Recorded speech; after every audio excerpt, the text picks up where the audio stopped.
This year, 350,000 Americans will die from cancer. 1 out of 4 of us will develop cancer in our lifetime. That's over 50 million people in the United States alone.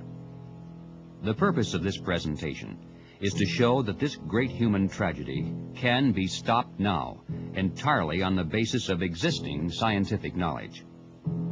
We'll explore the theory that cancer, like scurvy or pellagra, is a deficiency disease, aggravated by the lack of an essential food compound in modern man's diet, and that its ultimate control is to be found simply in restoring this substance to our daily intake.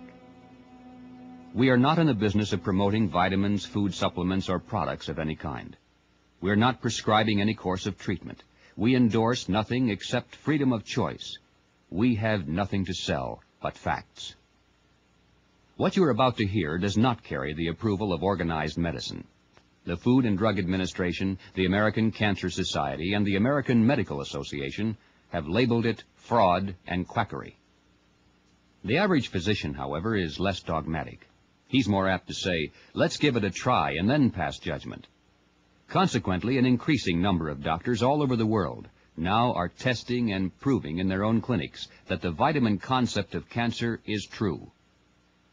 With billions of dollars spent each year on research, with other billions taken in from the cancer-related sale of drugs, and with vote-hungry politicians promising ever-increasing government programs, we find that today there are more people making a living from cancer than are dying from it. If the riddle were to be solved by a simple vitamin, this gigantic commercial and political industry could be wiped out overnight. The result is that the science of cancer therapy isn't nearly as complicated as the politics of cancer therapy. In the past, the FDA and other agencies of government have used every means at their disposal to prevent this story from being told. They've arrested citizens for holding public meetings to tell others of their convictions on this subject. They've confiscated films and books.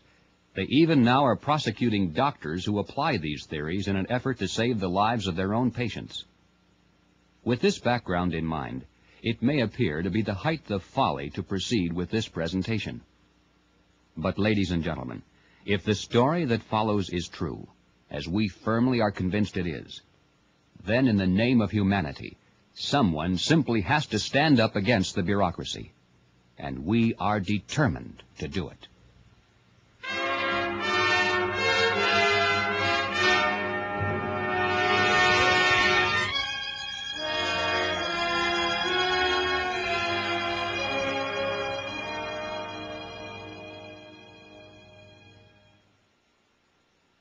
The history of science is the history of struggle against entrenched error. Many of the world's greatest discoveries initially were rejected by the scientific community, and those who pioneered those discoveries often were ridiculed and condemned as quacks and charlatans. Columbus was bitterly attacked for believing the earth was round. Bruno was burned at the stake for claiming the earth was not the center of the universe. Galileo was imprisoned for teaching that the earth moved around the sun. Even the Wright brothers were ridiculed and condemned for claiming that a machine could fly above the earth. In the field of medicine, Andreas Vesalius was denounced as an impostor and heretic because of his discoveries in the field of human anatomy. William Harvey was disgraced as a physician for believing that blood was pumped by the heart and actually moved around the body through arteries. And Ignaz Semmelweis was fired from his hospital post for requiring his maternity staff to wash their hands. Centuries ago, it wasn't unusual for entire naval expeditions to be wiped out by scurvy. Between 1600 and 1800, the casualty list of the British Navy alone was over 1 million sailors. Medical experts of the time were baffled as they searched in vain for some kind of a strange bacterium, virus, or toxin that supposedly lurked in the dark holds of ships. And yet, for hundreds of years, the cure was already known and written in the record. In the winter of 1535, when the French explorer Jacques Cartier found his ships frozen in the ice off the St. Lawrence River, scurvy began to take its deadly toll. Out of a crew of 110, 25 already had died, and most of the others were so ill they weren't expected to recover. And then a friendly Indian showed them the simple remedy.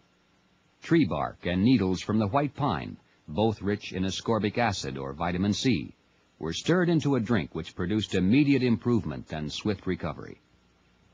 Upon returning to Europe, Cartier reported this incident to the medical authorities, but they were amused by such witch doctor cures of ignorant savages, and they did nothing to follow it up.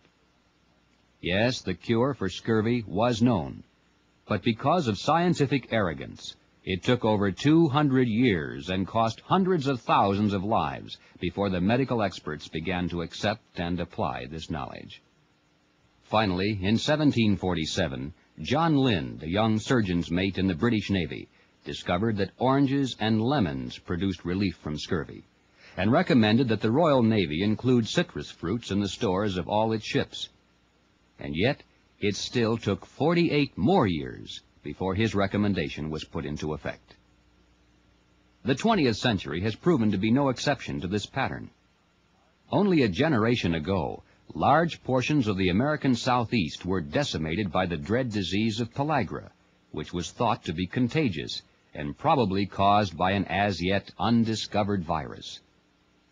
As far back as 1914, Dr. Joseph Goldberger had proven that this condition was related to diet, and later showed that it could be prevented simply by eating liver or yeast.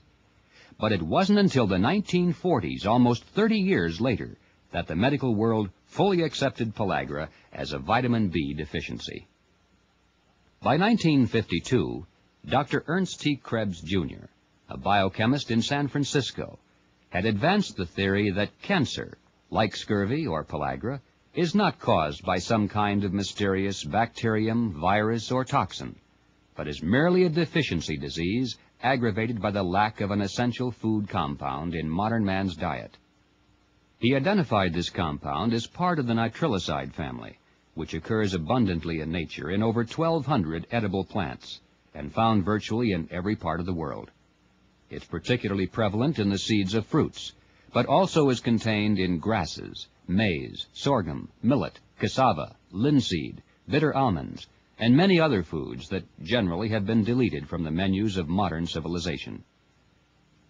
A chronic disease is one which usually doesn't pass away of its own accord. A metabolic disease is one which arises within the body and isn't transmittable to another person. Cancer, therefore, is defined as a chronic metabolic disease. Dr. Krebs has pointed out that in the entire history of medical science, there hasn't been one chronic metabolic disease that was ever cured and prevented by drugs or mechanical manipulation of the body.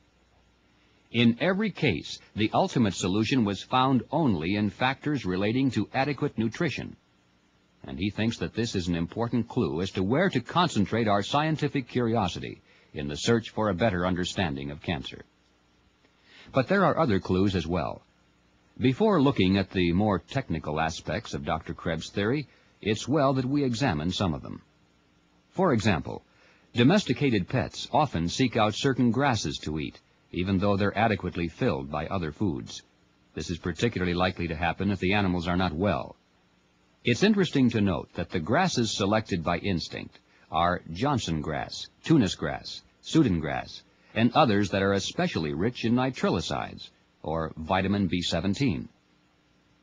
Monkeys and other primates at the zoo, when given a fresh peach or apricot, will carefully pull away the sweet fleshy part, crack open the hard pit, and devour the small seed that remains. Instinct compels them to do this, even though they've never seen that kind of fruit before. These seeds are one of the most concentrated sources of nitrilicides to be found anywhere in nature. Wild bears are great consumers of nitrilicides in their natural diet. Not only do they seek out berries that are rich in this substance, but when they kill small grazing animals for their own food, instinctively they pass over the muscle portions and consume first the viscera and rumen, which are filled with nitrilicide grasses. In captivity, animals seldom are allowed to eat all the foods of their instinctive choice. In the San Diego Zoo, for example, the routine diet for bears, although adequate in volume and nutritious in many other respects, is almost totally devoid of nitrilicides. In one grotto alone, over a 6-year period, 5 bears died of cancer.